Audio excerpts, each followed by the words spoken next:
They say that the Tinubu government, they don't capitalize the people where they call pensioners. These people where they call pensioners, even you will soon become pensioners, because one day when you finish serving your land, you will go to pension and be receiving money from government at your old age.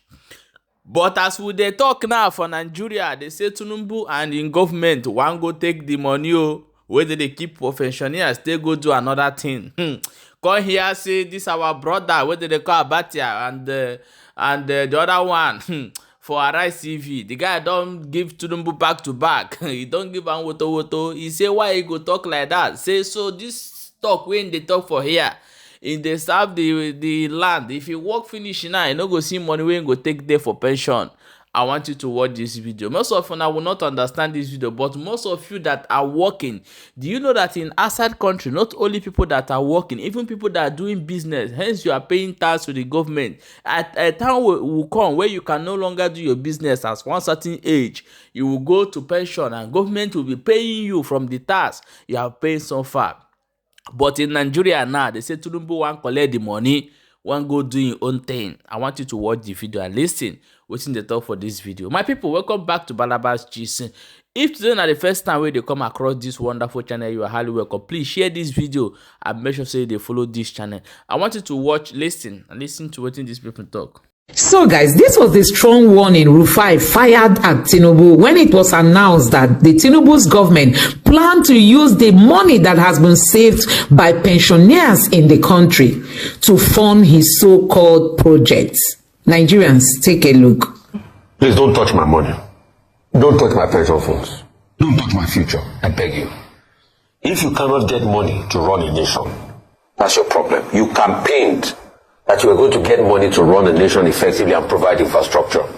Don't touch our pension fund. The law talks about 5% infrastructure because you don't want to hedge the future of workers that you can't even pay 70,000 wage now. Pensions are very low already. Since we came to this pension scheme under Sh0ćk, don't touch it. It's not today they've been muting this idea. They've just seen at first it grew from about 13 trillion a couple of years ago to about now 20 trillion. You just see the post there, you want to touch it. Don't touch the PSS. Don't touch it at all. Because we've seen the recklessness at which you manage it. We are talking about funds and things like that. It's only the statutory 5% you should mop up. The rest, don't touch it. Because you have done nothing to help the workers. There's still a lot of pensions being owed by every state governments. Yes. Still owe these workers a lot of the pension. Pension arrears is still a lot of money that's still owed. If that money comes into the fund, the pot should be bigger than it. So please, let's not even go there at all. You have taxed people, there's inflation raging hard, and the little thing about their future, now you want to go ahead and you are muting the idea. Don't even think of it at all. Atiku Abubakar is 100% correct on this. Apart from the 5% threshold you can touch for infrastructure investment, don't touch it for that because we've seen how you mismanage the money, inflate contracts and things like that. Then you are talking about pension fund, where the coastal road has a lot of priority. You are going to expend over 1 trillion. You quickly approve money now for the section 2 of the coastal road. When you are saying you can fix the money to house and other things, don't touch pension. And I know I'm speaking in the minds of millions of Nigerian workers this morning.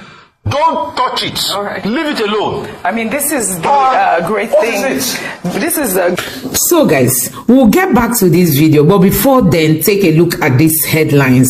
Nigeria is one of the countries affected by terrorism. This is a 2024 report.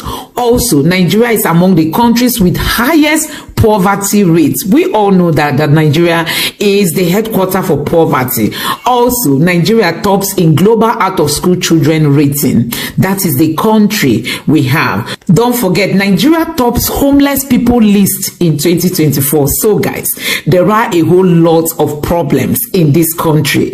And you know what? This government does not even care. You can imagine they've apportioned 90 billion for people going to Hajj. Reactions have trailed President Bola Ahmed Tinubu's approval of 90 billion naira to subsidize the cost of this year's Hajj pilgrimage. Vice President Sh0ćk made the announcement during the inaugural Hajj airlift at the Sir Ahmadu Bello International Airport in Kebbi State on Wednesday. Nigerians keep wondering what is even wrong with the kind of leaders we have. Why is it that nobody is thinking that Nigeria has homeless people, the most in the entire world? We have more of the out-of-school children in the whole world. Like you've also seen the other headline, in terrorism, Nigeria is there. In poverty, Nigeria is there. In out-of-school children, Nigeria is there. I mean, in all those bad lists anybody can think about, Nigeria is there. And you know, the North is happy that Tinubu has given them 90 billion to go to Hajj, when the North is having the most number of out-of-school children. The leaders and politicians in the North do not even consider the future of their children. Nigerians, all this and more you are going to be hearing and listening to in this video. Let me just allow you listen to this video. Take a look. Presidential candidate of the People's Democratic Party in the 2023 elections, Atiku Abubakar, has faulted the Minister of Finance and Coordinating Minister of the Economy, Wale Edun, and the federal government's plans to deploy 20 trillion naira of pension funds for infrastructure development in Nigeria. The finance minister revealed the plans at the Federal Executive Council meeting on Tuesday, stating that the government is focused on tapping into domestic financial resources for national growth, adding that it was a significant step towards driving economic progress and addressing critical infrastructure needs. Let's take a look before we take Atiku's reaction. The fact is that even before we start looking to foreign investors, we start looking to foreign funding, there is available in Nigeria long-term funds to fund infrastructure projects. And it's within the pension, life insurance and investment fund industry generally. There is upwards of 20 trillion naira available, and much of it is in short-term funding that it doesn't need to be. Pension money is long-term. People save over their lifetime for their pension. And so, in conversation, in consultation, collaboration and cooperation with the private sector, we are now able to announce, and with the full knowledge and support of all parties, that there will be an initiative to fund growth through investment in infrastructure, including housing, provision of mortgages, long-term mortgages, 25-year mortgages at relatively low interest rates. Initially, of course, the government will stand back and provide some support, particularly in this era of high interest rates. But eventually, as interest rates come down, there should be less role for the government through providing, for example, guarantees and so forth. Rufai, of course, you know, this is coming at a wrong time. A lot of Nigerians have condemned this actual action because, like you know, pension funds can only contribute about 5% on, you know, infrastructural development. So we need more explanation as to, you know, how these monies will be dispersed. But, you know, Atiku, you know, condemned it as well, and his tweets reads in part: he provided no useful details, such as the percentage of the funds to be mopped up from the pension funds. Even at that, this move must be halted immediately. It is a misguided initiative that could lead to a disastrous consequence on the lives of Nigeria's hardworking men and women who toiled and saved and who now survive on their pensions, having retired from service. It is another attempt to perpetrate illegality by the federal government. The government must be cautioned to act strictly within the provisions of the Pension Reform Act of 2014, along with the revised regulation on investment of pension assets issued by the National Pension Commission. There are no easy ways for Mr. Edun to address the challenges of funding infrastructure development in Nigeria. He can't cut corners. He must introduce the necessary reforms to restore investor confidence in the Nigerian economy and to leverage private resource skills and technology. Rufai, over to you. I mean, Oji, this matter concerns me because I have my money, my pension money in that 20 trillion. Please don't touch my money. Don't touch my pension funds. Don't touch my future. I beg you.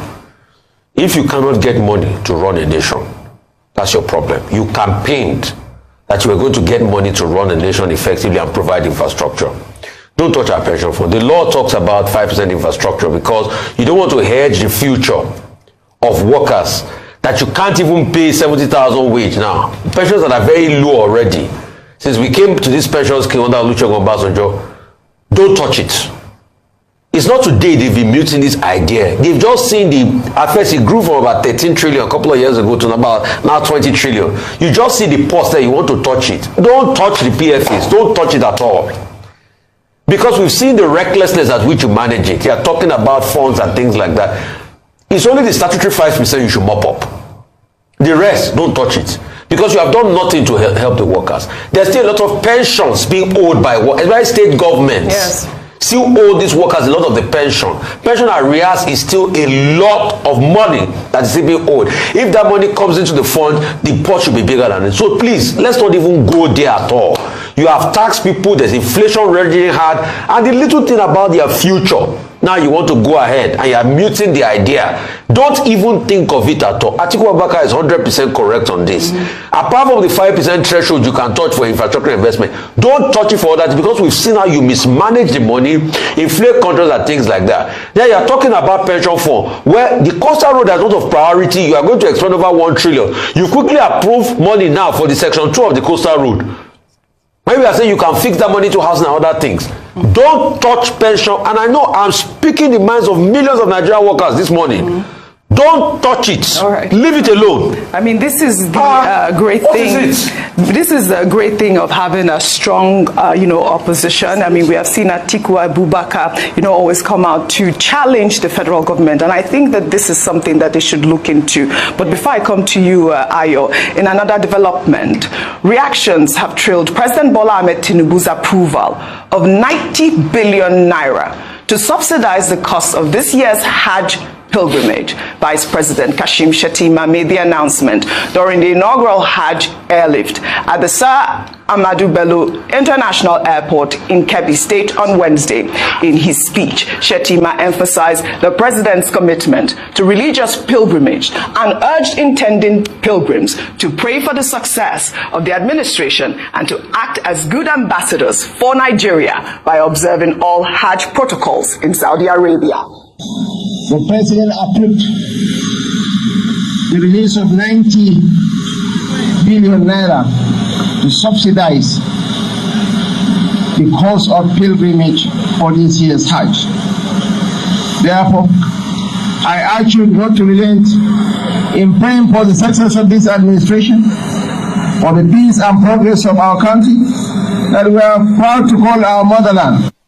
All right, priorities. This is what we've always been advocating on this program. I mean, they want to touch pension funds, like we talked about, and then now it's 90 billion, not 1 million, not 1 billion, 90 billion. Well, let me take some reactions before I come to you. Hazard wrote, I'm curious to understand the rationale behind the government subsidizing Hajj in a country facing hunger and food shortages. While it is important to fulfill religious obligations, it seems more prudent to prioritize addressing the immediate needs of the population. Olu wrote, taxpayers' money is being spent on religion that should be personal. But they said Nigeria is a secular state. Well, I hope they will sponsor Christian pilgrimage to Jerusalem too. But honestly, we don't need this right now. Pint of Gary is 3,500 naira. Poor men are struggling to breathe. Shall we quote President Bola Ahmed Tinubu, let the poor breathe. I mean, this, I believe, should also be looked into. Ayo. Totally looked into, and I'm glad that you've taken this story straight after we've talked about the fact that they want to touch pension funds to be able to fund infrastructural projects. Now, there are two things. The first thing is that he has a great idea that the government wants to invest in infrastructure. The other part of it is where the source of funding would come from. And so rather than attract the much needed investment in infrastructure, this government has taken what would be said to be the easy way out in terms of finding revenue. Of course, it's not free money like Alhaji Atiku Abubakar had mentioned. It's money that would have to be paid back, and it's money that belongs to the people. And there's also a concern, and this I think is the biggest, as to how the funds will even be managed if they succeed in touching the 20 trillion naira. Because if we'll take the money and then we'll be subsidizing 90 billion naira for Hajj, or be spending money, I know they say it's infrastructure, but at the end of the day they'll say, oh, something came up, we have to spend money on that. And that's what we talk about, that when we borrow money, what the money is actually used for. We don't seem to look like a serious nation. If at this point we are still paying 90 billion naira, this year's school feeding program is budgeted to be 100 billion naira, 10 billion naira shy of this money for Hajj. Do you know how many children can be fed in school, and then the effect on that, or the impact on that, in terms of having more children in school, especially in the north, which has the largest number of out-of-school children in the world? Do you know how much money that would go into? Absolutely. I'm not saying that people shouldn't go to Hajj. Go to Hajj, but let it come from your personal pocket. Or let private, there are generous private individuals or organizations who might want to take this up as CSR. We need to be honest with ourselves as a nation. We keep saying, "Oh, don't touch religious things." Religion is very personal. Your faith in God is personal, in terms of the fact that you choose to follow God in this manner. And if you're going to do anything, then if there are good, willing, well-meaning Nigerians who want to do it, then let them go ahead and do it. We need to be honest with ourselves. The second part of this is that someone said in the Twitter handle that if you did this for Muslims, then you give for. So it means that you're looking at 180 billion naira for religious obligations. Does that? Yeah, and traditional. So what it means, it breaks them because it's taxpayers' money. This is it. So as we were saying with Fire about pensions, that this is my money. This 90 billion, I hope Nigerians know that this is our money. This is our commonwealth. And a few people are going to enjoy 90 billion naira of that to fulfill their personal religious obligations. It doesn't make sense, and it doesn't show that we're serious about it. Well, we are glad, hopefully, that this government is a listening government. I hope that they are listening at this point. But, talking about travel in the meantime, following reports of a faulty presidential aircraft, a member of the House of Representatives, Ali Issa, has suggested that President Bola Ahmed Tinubu should travel by road or use commercial flights for official engagements. Issa was contributing to a motion sponsored by the chairman of the House Committee on National Security and Intelligence, Satomi Ahmed, to probe the status of the presidential fleet. Let's take a look. Mr. Speaker, since an issue has been raised, I will advise that the President should suspend using the presidential aircraft. If there is need, he can use either commercial or chartered aircraft. And another options, that will also help Nigerians. If the President can travel by road, then Nigerians will have hope that our roads will be repaired soon. So, Mr. Speaker, my president to use road to go to Europe. No, I'm not saying my president should go by road to Europe. You can use, Mr. Speaker. My president should use road British Airways to attend meetings in Europe and UK. But you are not using road to go to UK. The last time I checked, you were not traveling by road. And you want the president to travel by road to UK. Can we hear from the minority leader? I think our legacy has finished. Mr. Speaker, minority leader should continue from where I stopped. As funny as this sounds, it's all about, talking about cutting the cost of governance. I said, Pelumi did it. Why can't the president travel by road? Well, obviously, it's a joke. But so he should travel by road. But obviously, within the country. Oh, yes, of course. I think that's what he actually did for them. I'm saying that human beings have done it before. So let's take that. Obviously, not for official duty.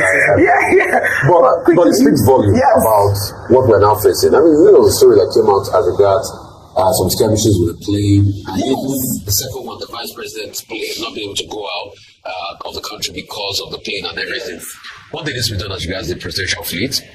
We need to do the maintenance as much as possible and all of that. But also, it doesn't stop the fact that we need to cut cost of government one way or the other. If we can't really afford the presidential fleet, I don't think we should keep it. I think part of it is, and it's not a big deal, we've had leaders of the world fly commercial. You can just, appropriate a proper flight for them and all of that, or do charter and all of that. But The question is, can we increasingly afford it? That's a big question. As regards road travel, yes, the president does travel for road, but shorter proximity and things like that. I think increasingly the argument should also be about cutting the cost of running the presidency itself. Look at the case where we're talking about the presidential yacht that some people claim they will pay for and all of that. I think it also comes to the front of that for that conversation. But I think also largely that we should be able to service the presidential fleet if it has any problems and ensure it's fit for purpose, but also try as much as possible to be able to cut that cost one way or the other, because the cut needs to be cost. And this also brings forward the conversation where you now start seeing pictures of some time ago when the president's son was using the presidential jet. No, the presidential son should be able to fly his own, plane independently or wherever he wants to go to and things like that. But most importantly, we need to be able to cut the cost of government. But I don't subscribe to that guy saying the president travel for my car. But also, speaking of the presidential fleet, I have a problem with Nigeria that has multiple car producers having a presidential official car that is a Mercedes. I think what the government should now do is have a project called Project Nigeria Car One or something, where Nord, Innoson, Jet and other car makers are brought with their best engineers into a room to be able to make a proper presidential car that shows the strength of our auto industry and that also helps to grow the auto industry. It's not like your Beast and everything that is made by Chevrolet, an American car maker, so that the presidential car officially is made by, it's a bulletproof car and everything that's made by Nigerian car maker. That will also help promote the industry. Yes, but I think it is quite important that they actually do probe the, presidential fleet. We can't keep having these breakdowns. But it's the point really is the fact that they should cut the cost of governance by reducing all of these travels and flights. You're going to say something. Can I just say that Liberian president newly sworn in, President Boakai? No, is this Senegal's president? Is it Senegal's president? Okay. Yeah, Boakai is Liberia. He recently said he was going to fly commercial because the country couldn't afford for him to fly private. Even Senegal's president also has said something about having that sort of entourage and pageantry. Yes, cut it down. Yes. To cut down the cost of governance the former president of Botswana also did that as well. So it's not new. I'm trying to say that it is okay, it is normal. It is not out of the ordinary for a president to decide that he's not going to fly private or fly with the presidential fleet, that he will fly private, he will fly commercial, at least a chartered flight, a chartered commercial flight in order to save costs and cut the cost of governance. Beyond the president, OJ, I was speaking to Rufai yesterday and I was saying, how many governors do you see on commercial flights? That's because governors must fly around. So a lot of them fly private jets. A lot of them are that in terms of moving around, and it's a cost to the taxpayers, including states that cannot generate IGR to take care of their people. Are flying private with that entourage when they cannot afford it. Why can't they fly business, private or first class, or even sit with the pilots? Just so that they. But at least there's something that it shows. It demonstrates the fact that I'm in touch with the fact that we cannot afford it, and I cannot afford to be living large, or my people are suffering, people are hungry, people cannot go to school, and yet what's on my mind is not just flying private, but even sometimes stopping the movement of planes at certain time because you're asking a particular flight to wait because you're late. We need to talk about these things. Wastages in government in a country that is currently on its knees when it comes to revenue. That is one of the highest number of unemployment in this country has a private jet that services their governor. See what we're talking about. Well said, guys. We'll take another story. In Niger State, where the planned forced marriage of 100 girls, some often by insurgency, has sparked outrage among many Nigerians, including the Minister of Women Affairs, Sh0ćk Kennedy Ohaneye, who lodged a petition with the Inspector General of Police and sought a court injunction to prevent the marriage of the girls. The controversy erupted following an announcement by the Speaker of the Niger State House of Assembly, Abdulmalik Sarkin Daji, who was to sponsor the wedding, but later withdrew his plans after the minister's petition. However, the Niger State Imam Forum, made up of chief imams of Friday mosques and Islamic organizations, have vowed to go ahead with the wedding. The forum said the wedding should go on because it did not contravene the sections of the Nigerian Constitution and teachings of Islam. I mean, this I cannot believe. The speaker has said that he's not going to go ahead. I don't understand why these people wouldn't let lawmakers do their job. This is against the Child Rights Act. I mean, these people, these children, have they asked for their permission? Have they, told them who they are getting married to. We need to know these things. But I'm proud of the Minister of Women's Affairs, Sh0ćk Kennedy-Ohaneye. This is a good one. She went straight to do that, right? Yes, absolutely. She did really well at this point. And we're talking about Sh0ćk Kennedy-Ohaneye at this point. We are, yes, absolutely. She did very well. She did very well. I mean, good one. Well, meanwhile, in Kano State, Shafiu Abubakar, a resident of Gezawa local government area of the state, on Wednesday set a mosque on fire, leaving at least 6 worshippers dead and several others injured. Abubakar was said to have used petrol to light up the mosque while about 40 worshippers were praying. He told the police that he perpetrated the act because members of the mosque had forced him to marry a girl that he did not like. The police, on the other hand, said preliminary investigations revealed that the incident was not a terrorist attack. This is an unfortunate incident.